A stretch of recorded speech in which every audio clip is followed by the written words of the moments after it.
So tonight's presentation is part of our tour director series with our Italy Bellissimo tour. Now, this is our fourth series, and I am going to discuss with you and tell you all about traveling to Italy. Now, I know some of you may have traveled there before and had your own experiences. However, I'm going to share what I know, and hopefully I'll be able to add to something that you may not know or not aware of, and maybe entice you to want to go back to Italy. So these four photos here on the screen are your traditional photos of Italy. Italy is one of those countries that when you can see many photos of different areas and you identify right away that it belongs to the country of Italy. So on the top left there is Venice, which of course is a unique city on its own. On the top right is the Leaning Tower of Pisa. Bottom left is the Colosseum, and the bottom right is the Colosseum, and the bottom left is the skyline of Florence. All of this is history, has been around for a long time, and so many people can relate to these photos. Now, these next four photos are a little bit more contemporary photos. So on the top left is Tuscany. That is in the central part of Italy. It is the capital. The capital is Florence of that area. The natural landscapes encompasses the Alpini Mountains and the olive groves and vineyards of Tuscany. The top right is Positano, which is the Amalfi Coast. This is a beautiful cliffside village along the Amalfi Coast in southern Italy. And it has pebble type beachfront, steep, narrow streets lined with boutiques and cafes. The bottom left is Cinque Terre. So Cinque Terre is in the northwestern section of Italy. It comprises of 5 villages that are part of UNESCO Heritage Site. Now, these 5 villages, when you are going to visit those areas, you would need to either take a path to go in, a train, or a boat. And that's what connects the 5 villages. Now, if you live there, there are cars allowed into this area. However, the roads are very narrow and precocious, and it's normally driven by people who are very accustomed to it. So sometimes you may be on a cruise, a Mediterranean cruise that stops, and this is an area that you can travel to in Cinque Terre. However, due to maybe the weather of the water being rough or the train system not working, then your tour could be canceled just because how complicated it is to get into the area. And then the bottom right area is Lake Como. And of course, that's become very popular by movies, by celebrities, and it is nested in the foothills of the Alps in northern Italy. Very upscale. The lake itself is shaped like a upside down Y. It is one of the deepest lakes in all of Europe, and it is considered a resort area. Now, so here is a map of Italy. So I just wanted to kind of give you a perspective of where these areas are. So here's Cinque Terre that I was talking about up in the north. Lake Como is up in this area. Here is your Amalfi Coast, and Tuscany is in the center. Italy has always been known to be the boot of a type of a country, the shape of it. So I just wanted to kind of give you an idea of all the different areas of traveling to Italy. Italy is a very popular spot for people to want to go to because it offers a lot of different experiences. There is a lot of architecture, history there, the food, the scenery, the beach. All that area is quite a lovely area to visit. So I'm here to talk to you about, just a moment. our Italy Bellissimo tour.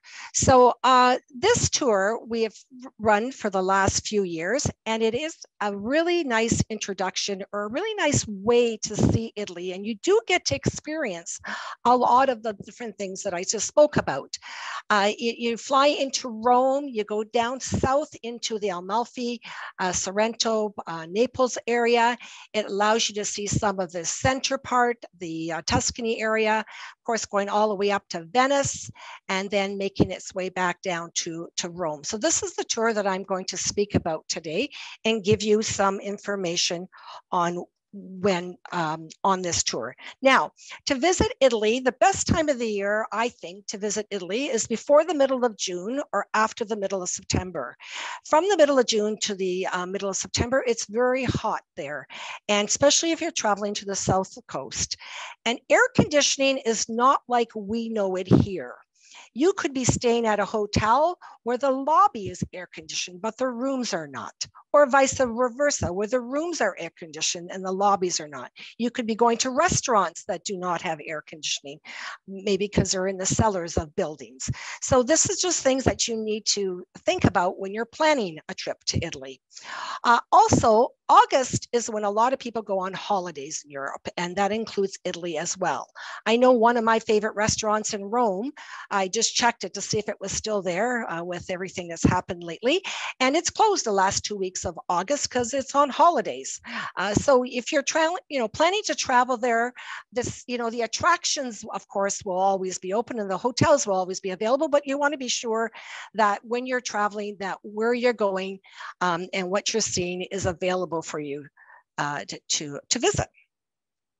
So I'm going to start in Rome first. Here is photos of traditional Rome. So the top left-hand corner is the Forum.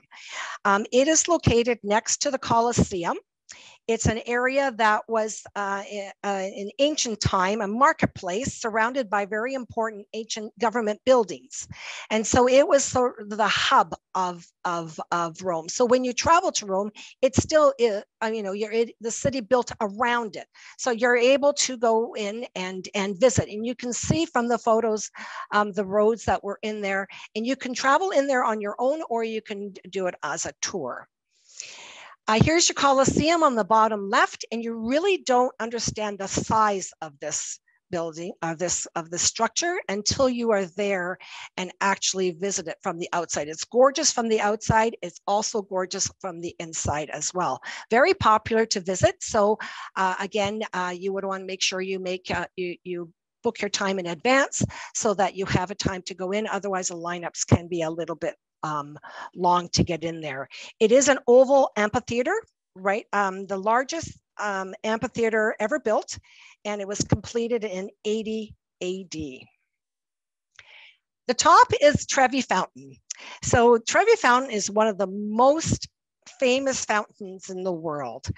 It is the oldest water source in Rome, constructed in 19 BC to supply the Roman baths. And when you're traveling around Rome, you will see areas where you can go and you'll see people just drinking out of taps or filling their water bottles. And these would be mostly people who live in Rome and know which ones they can use, because the water is very easily accessible and very clean in these areas. Now, if you've been to the Trevi Fountain, it's a little deceiving, because to get to the fountain, you need to go down these side roads or laneways. And then all of a sudden you come into this piazza and there it is.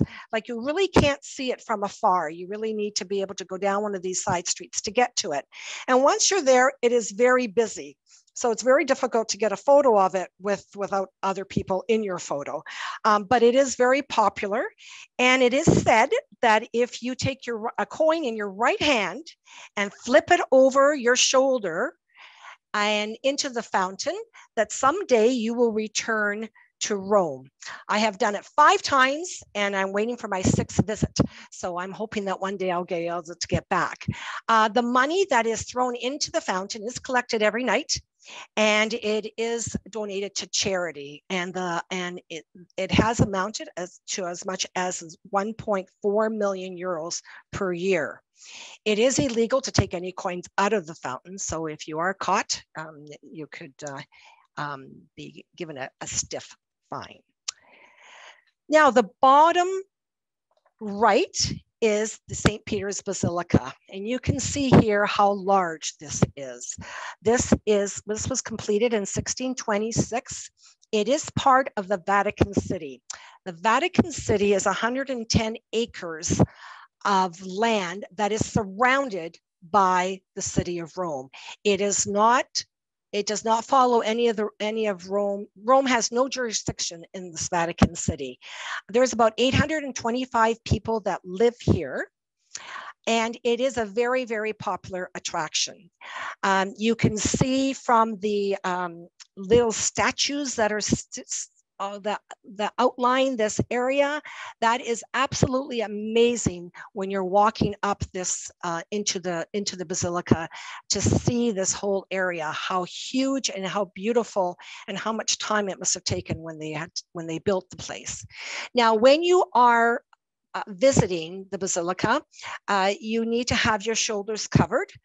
So you need to bring a scarf or a sweater, or because they will stop you. I've had groups stopped.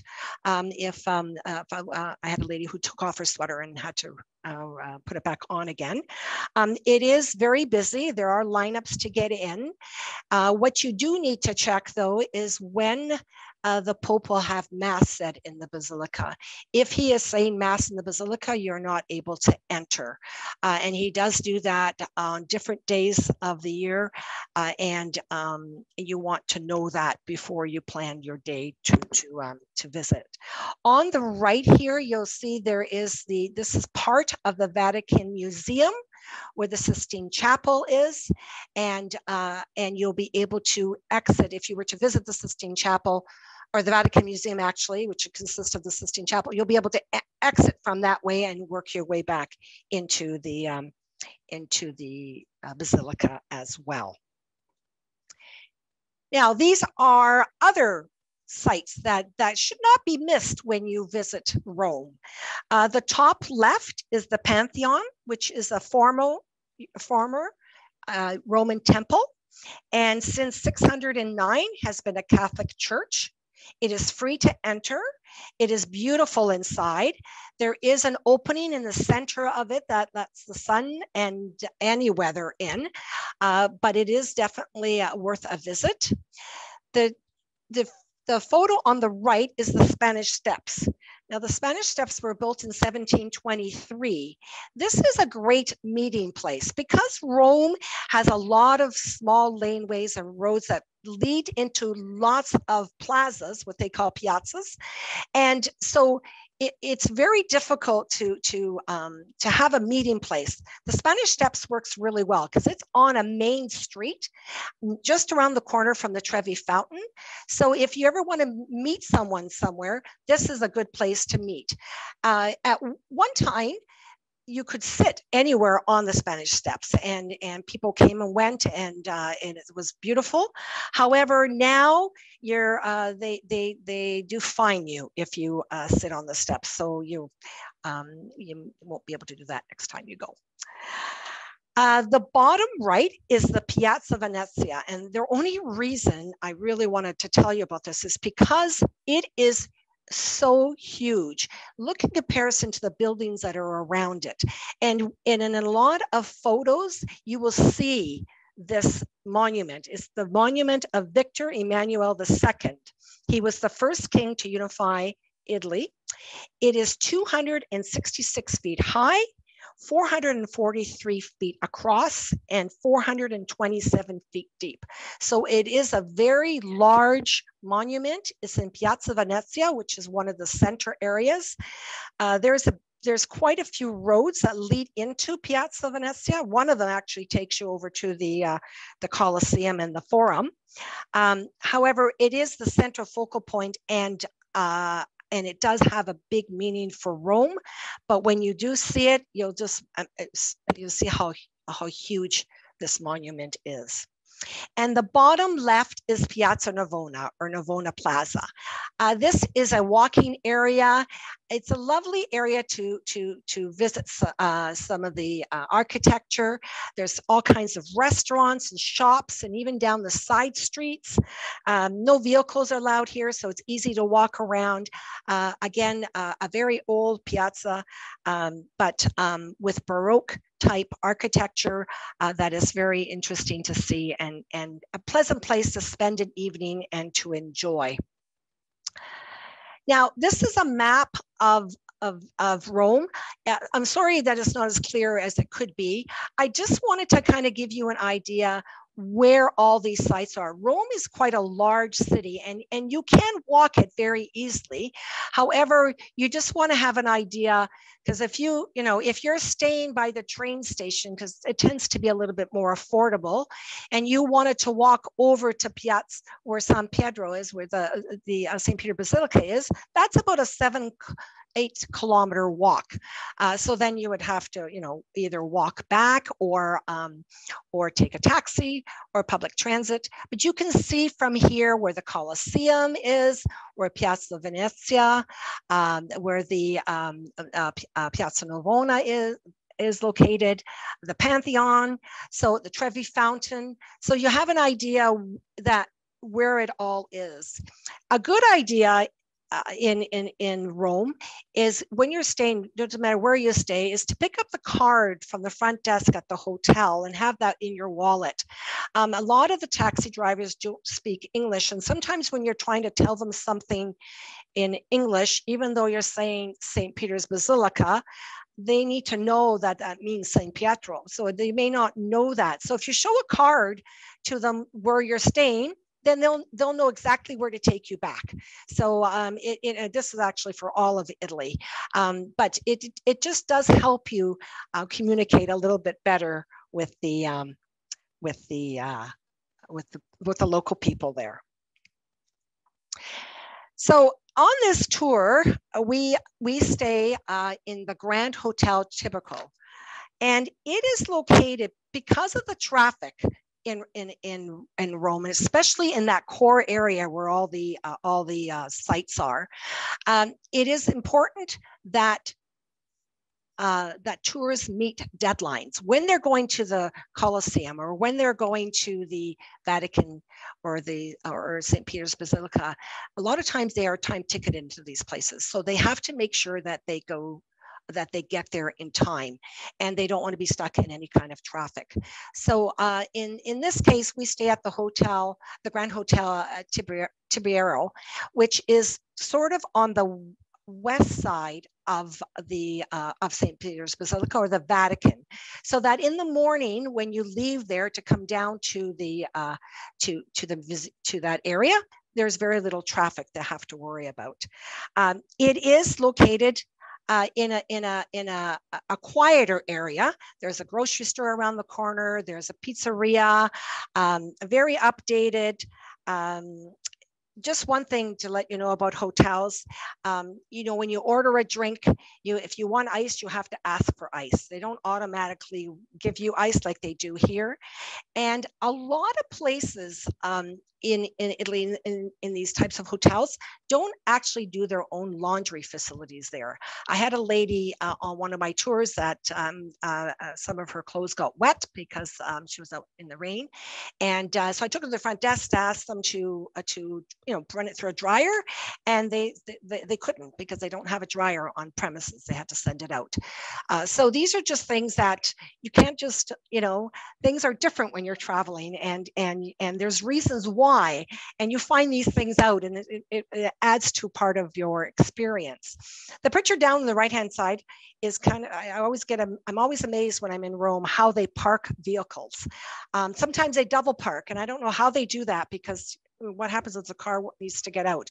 But it is a city that you have to be very, very careful driving, and then parking can be very, very difficult. So if you plan to rent a car when you're in Italy, I would plan to rent it so that you're basically leaving Rome, that you're not using it while you're in Rome. And this is a good picture of the Vatican Museum. So on the left-hand side there on the top, the people that are on the left-hand side are the people that are waiting in line to go into the Vatican Museum to visit it. The people on the right-hand side are the groups that are coming in. So they, like I said, they're time ticketed, the groups. So if you're going to Rome and you want to see the Vatican, I've actually contacted the front desk and taken small groups of like 8 or 10 people. And what they do is they arrange transportation, entrance, and a guide if you want. And it's time ticketed so that when you get to the office across the street is where it's located. They just bring you across and they bring you in that group entrance. And you pay a little bit more for it, but you have to decide whether or not you want to stand in this line. And you can see in the bottom left-hand corner how long that line can stretch around the museum. And depending on what the temperature is like, it can be a very long day. And the main reason, of course, or one of the main reasons of visiting the Vatican, it has a lot of art and a lot of area to visit. However, the tour always ends at, or the walkway always ends at the Sistine Chapel, which is the picture on the right-hand side. It's the most famous piece in the Vatican Museum. The ceiling itself is painted by Michelangelo. It took him up to 4 years to paint it. Just a word of a tip here.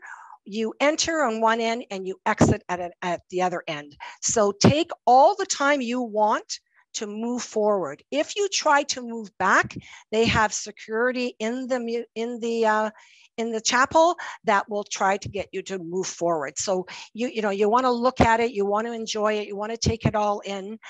I've been there when it's very busy, and I've been there when it's been quiet as well.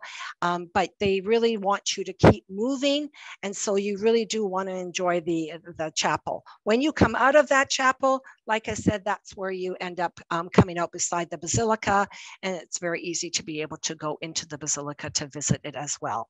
The Sistine Chapel is where the cardinals meet when they have to elect a new pope. So then when that happens, if it takes 4 days, 5 days, how long, a week, then of course the chapel is closed off to the Vatican Museum. So you're not able to visit it while you're there. Okay, so going to Italy, as you know, you can, a lot about Italian food because Italian food is served everywhere else in the world as well. Excuse me.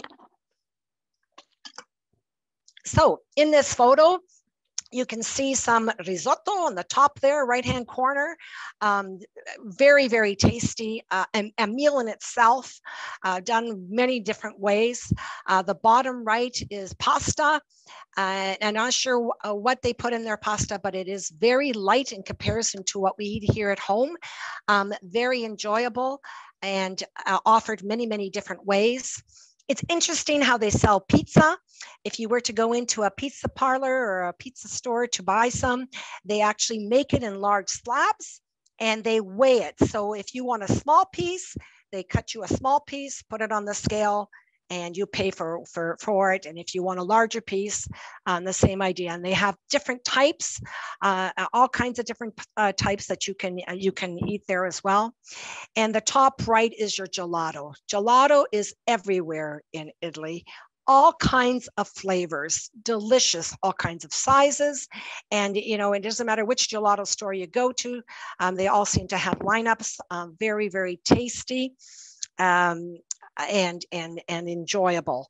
The only thing that might be a little different than what you're used to at home is the way they cook meat. If you were to have any meat in Italy, it is cooked differently, and it is a little bit more expensive, but you need to ask a little bit more questions if you like your steak a certain way. If they offer prime rib, that kind of thing. You just want to make sure that you understand how they serve it. When I was there once with a group, a gentleman ordered a grilled cheese because it said grilled cheese. They translated from Italian to English and it said grilled cheese, and he found out that that's what he got: a piece of grilled cheese and bread on the side. It wasn't the sandwich like we're used to. So from Rome, we start making our way south to Pompeii. Pompeii is a very popular destination to visit. It's in the south of Italy by Naples. It was an ancient city that was buried between 13 to 20 feet of volcanic ash in an eruption of Mount Vesuvius in AD 79. It happened during the night. It caught them by surprise. When they discovered it, when they excavated the city, it offered them a really good snapshot of Roman life, frozen to the moment that they were buried. So when you're there, you will see bodies that were preserved in their bed, in different areas. It is a very large area. And it is open. So I always suggest people when they go here to wear good walking shoes, because you do walk for a while, and to take a tour or buy a book to tell you all about it. And if it's a warm day, to maybe bring an umbrella so you can shade yourself, because there is no shade here whatsoever. It's very, very open. It is a UNESCO World Heritage Site, and there is approximately 2.5 million visitors that come every year to see this area. So very, very, very popular, very interesting. The top is the Forum, so it's the main center of Pompeii with the remnants of the basilica there on the left. So one nice thing about this tour is that you do get to even experience what I call downtime or enjoyment. In this case, it goes to the Isle of Capri for 2 nights. And Capri is a rugged type island with different landscapes. There's great shopping there to buy handmade leathers, goods, sandals, watches. It is about a half an hour ferry ride from Sorrento, and you come into this port here on the right hand side, and it greets you. It's just like a fishing village kind of atmosphere. There you take a funicular up to the top of the mountain, and you're in another little town, and you walk down these little narrow streets, and all of a sudden you're at your hotel. And you can see on the left-hand side, lemons grow in this area, Sorrento, Naples, Capri, and they are huge. You can see on the left there, on the right here, the walnuts, they are just huge lemons. And so because of that, there's lots of limoncello to be drank or to be purchased and to be brought home. And then on the bottom left here, you can see the quaint streets that they have, a very, very colorful, easy to walk around. So, you've done all the first few days, you've done a lot of sightseeing and seeing the ancient type of spots of Italy. Now you get to come to an island and relax for a couple of days and just enjoy the scenery. The bottom right is a lot of people visit. It's the Blue Grotto. It's just a dark cavern where the sea glows from an underwater cave, and that's what gives it the color. There's approximately 7,300 people that live on the Isle of Capri year round. And then 2 days later, or 2 nights later, you leave Capri and you take a ferry back to the mainland. And if it's going to Naples, it's a little bit longer, about 45 minutes. But if it goes back to Sorrento, it's only a 30-minute ride. On the Isle of Capri, normally we stay at the Regina Costina. It is on top of the cliff, like I mentioned. There is a picture of your view from the terrace at the top of the hotel. Very resort-like, because that island is very popular in the summer months when people come on holidays. On this tour, it does stop at the Cassino's Commonwealth War Cemetery. It is a cemetery from World War II, where just over 4,000 people are buried from the war. Out of the 4,000, there's 194 servicemen from Canada. It is very, very well kept by the Italians, very well marked. And when I brought a group there, one of the ladies that was with me, her great uncle was buried here, and she was the first person from the extended family that visited him here. So it was very moving for our group that there was actually someone at the cemetery that had a relationship with the lady that was with us. So from here, we start to travel north and into the interior. So we travel north to Perugia and Assisi. Along the way, what surprised me the most is, you'll make stops, of course, every few hours, and you would stop at a roadside stand, something like an en route here, like if you were on the 401.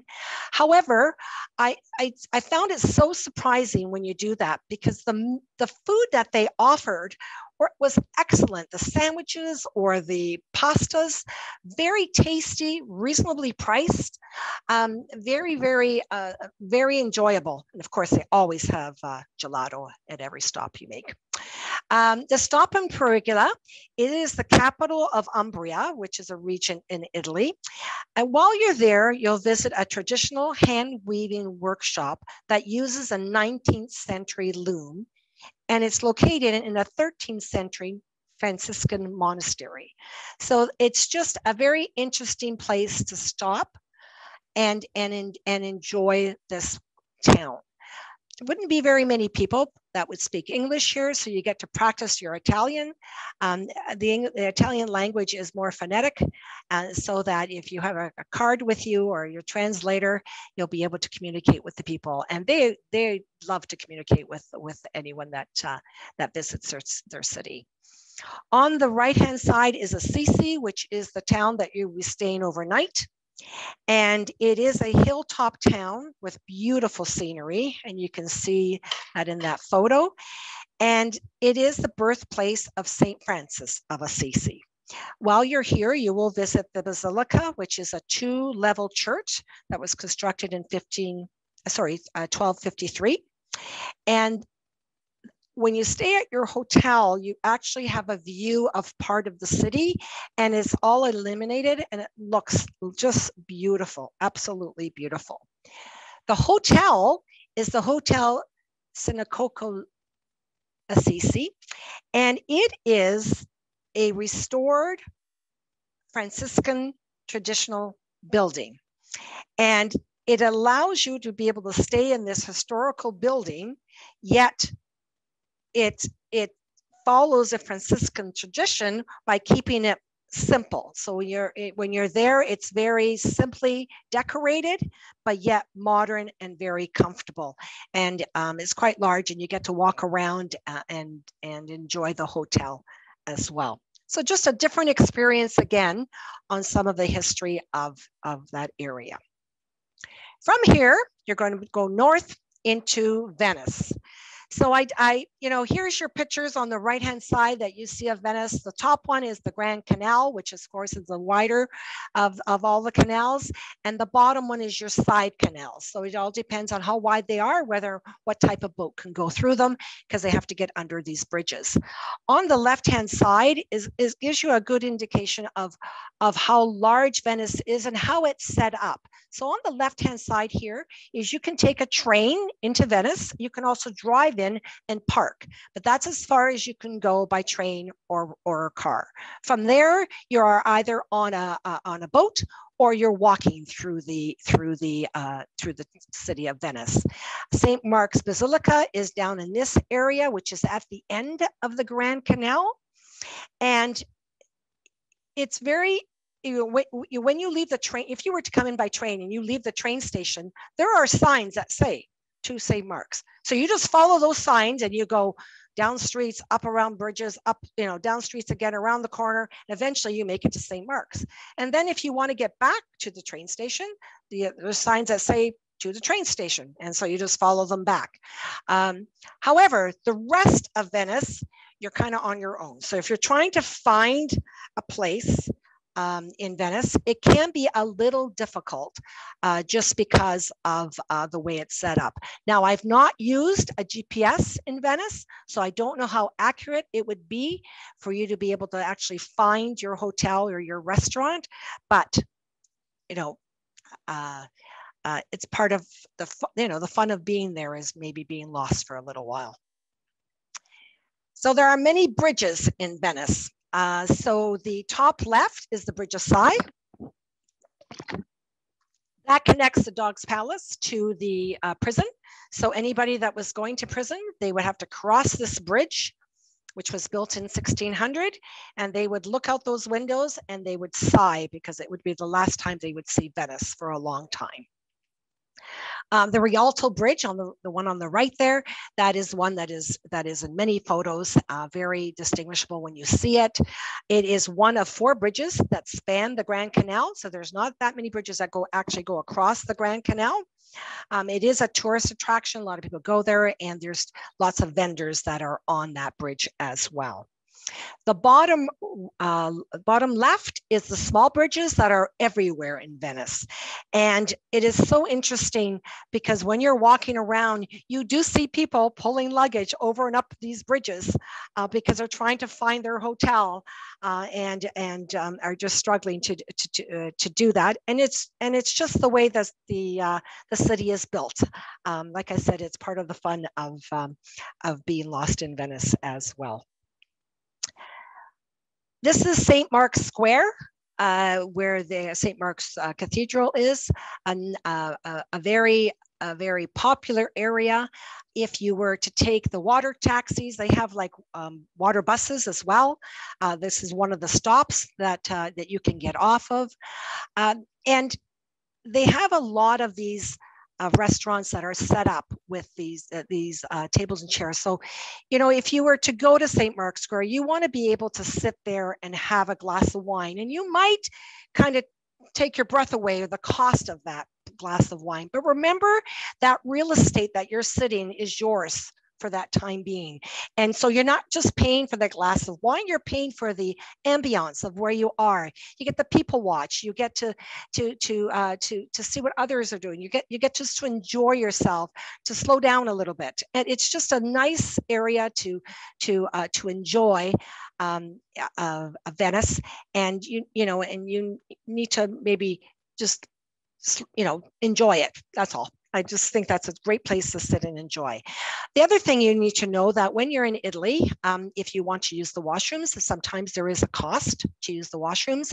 Sometimes they will say no. So I usually tell people, go to a coffee shop, buy an espresso for €1, and you'll get to use the washroom. And that's probably the best way to do it. The hotel that is used on this tour in Venice is Albergo Quattro Fontane. It is on the island of Leto, which is part of Venice.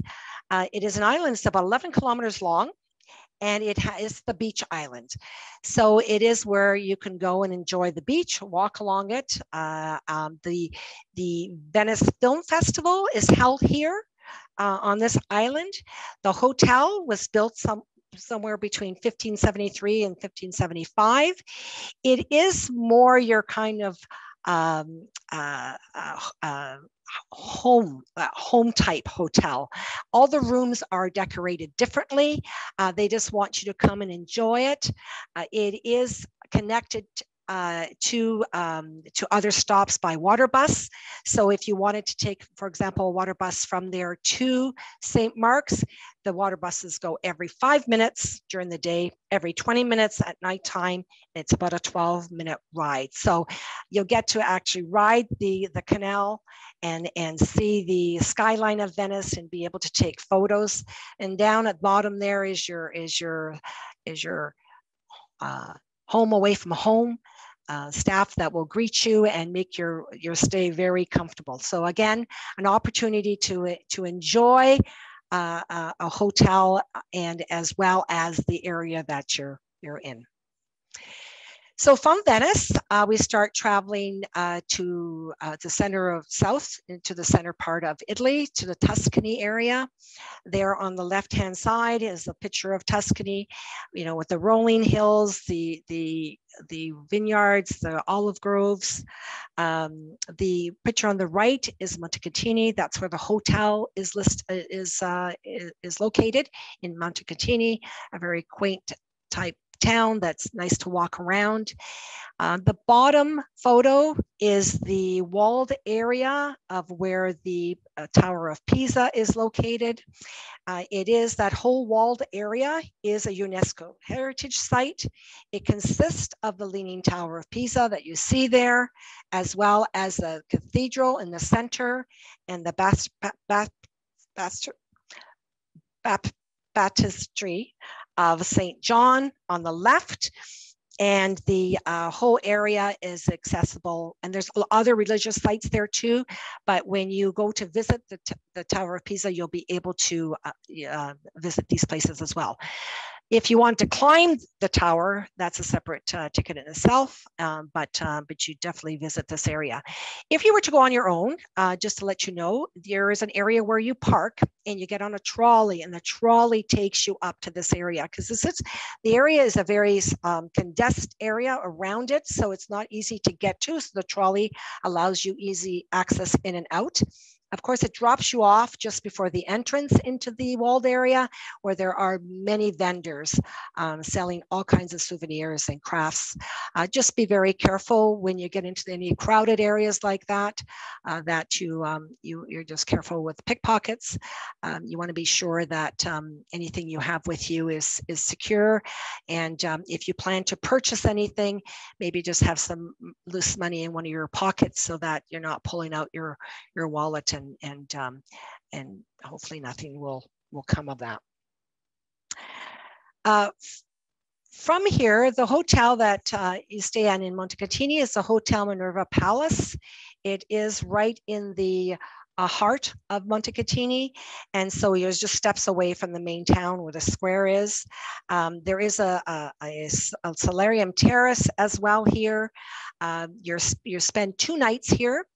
And while you're here on the tour, you'll be enjoying one of the Be My Guest dining experiences, which is set amongst beautiful olive groves in the countryside.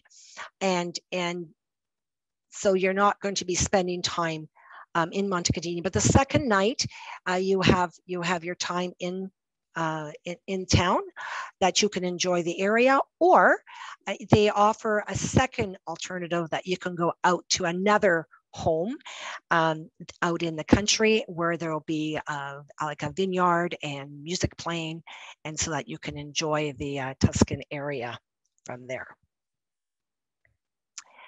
Now, while you're there during the day, because you're in Montecatini for 2 nights, you do visit the city of Florence. So on the top left, there is the Basilica of Santa Maria de Fiore, which is the St. Mary of the Flower. Basilica is called Duomo in Italian.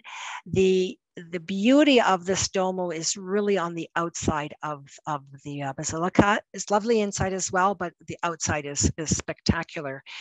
Florence is the birthplace of the Renaissance era. You can see how much larger this Duomo is in comparison to everything around it. So that's how it really stands out. Florence is a walking city. You do a walking tour of Florence. You can only go so far before you have to start walking. So it allows you the opportunity to really visit that contained area and not have to worry about the traffic that's around you. The David there on the right-hand side is in the inside the Galleria dell'Accademia, a museum there. It's Michelangelo's piece, and it's absolutely fabulous to see the artwork. When you get up close to it, it's beautiful. The bottom left is Ponte Vecchio, which is the old bridge. It's a medieval stone bridge that spans over the Arno River. It is 98 feet long and 105 feet wide. Originally, it was butchers and tanners and farmers that occupied the shops, but today it has jewelers, art shops, and souvenirs. On the right-hand side are the leather goods. Usually on this tour, you will visit a leather factory, find out, you'll be taught how to tell the difference between different leather goods, and then of course given the opportunity to buy any type of leather good that you wish. Everything from belts and jackets and coats and purses and wallets, and even home type pieces that you could bring home or have shipped home. I've had a couple of pieces shipped home from Italy, and I find it very assuring, because everywhere I went that I did it, you know, they told me it costs this much and it'll be there in this much time, and I did. I bought a Lazy Susan in Sorrento that was handmade, and I received it with no problems, and it was very, very easy to do. So you know, this is really the shopping area of Italy. So a lot of people buy gold here, ceramics, perfumes, stationery, and leather. From Florence, you start traveling back to Rome, and you do make a stop in Siena. And you can see from the picture on the left-hand side, quite a few medieval brick buildings. The town square, the Piazza di Campo, the town square right there, has 17 historical districts extending from there. And what I mean is the town is broken up into 17 districts that go out from this piazza area. The piazza is a UNESCO World Heritage Site. You have to walk in, you can't drive in there. They might have golf carts or like something similar to golf carts to bring people in from the parking area. However, you walk around this whole area quite easily, and everything leads back to this square. The bottom right is the race that they have twice a year called the Pialto. And because there's 17 districts, 10 districts get to compete twice a year with each other in this horse race that lasts 90 seconds, 3 laps around, and look at all the people that are in that plaza. So that's in July 2nd and August 16th. So if you plan to visit Siena, you might want to stay away from that time just because of how busy it is. And you are automatically cheering for the horse of the area that you were born. So if you were born in one district, that horse would be yours. So you could have a mother, father, and a child all having different horses that they're rooting for because they were born in Siena, but in 3 different districts.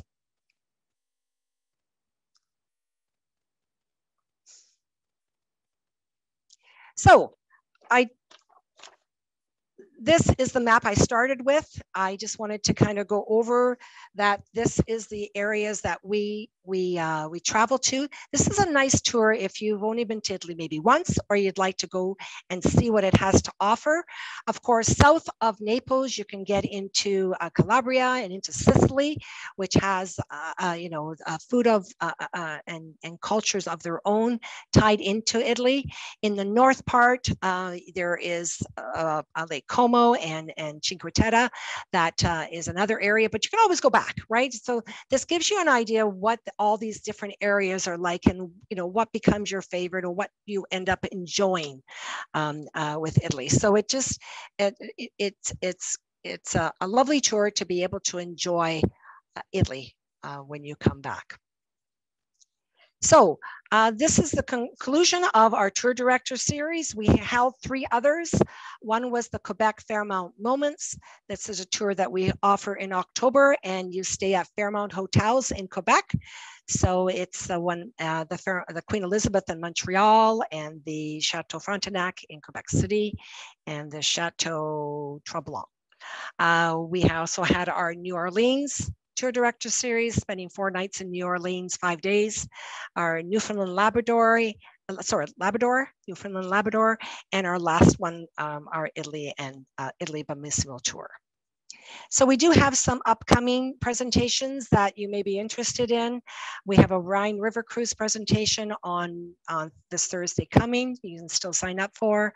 We have a presentation on September 19th at 6:30 on all of our tours that we offer at Journeys by CA Niagara.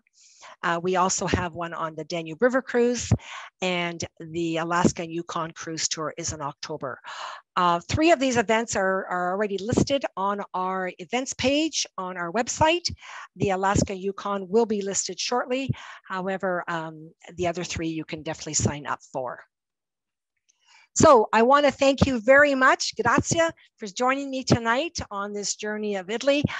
There's probably things I did miss just because there's so much to be said about Italy and so many places to visit.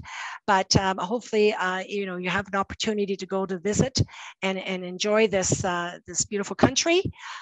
If you have any questions or would like to look at our tour, it can be found on our website at caniagara.ca/journeys. You can call us at our phone number at any time, or if you'd like to email us, journeys@caniagara.ca is our email address. I could answer any questions and assist you any way possible. So now I'll just take a look and see if we have any questions on here. Yes, one lady asked if you're able to view the past presentations. Yes, you can. If you were to go on our website at Journeys, it will come up and there is a search bar, and all you need to type in is the name like New Orleans, and then you can go right into the New Orleans tour. There's a pamphlet there that tells you about the tour, and then there's a link that says view presentation, and it will be there as well. So you can, and this presentation will also be added in the next day or so as well, so that if you wanted to share it or view it again, you're able to do that for sure.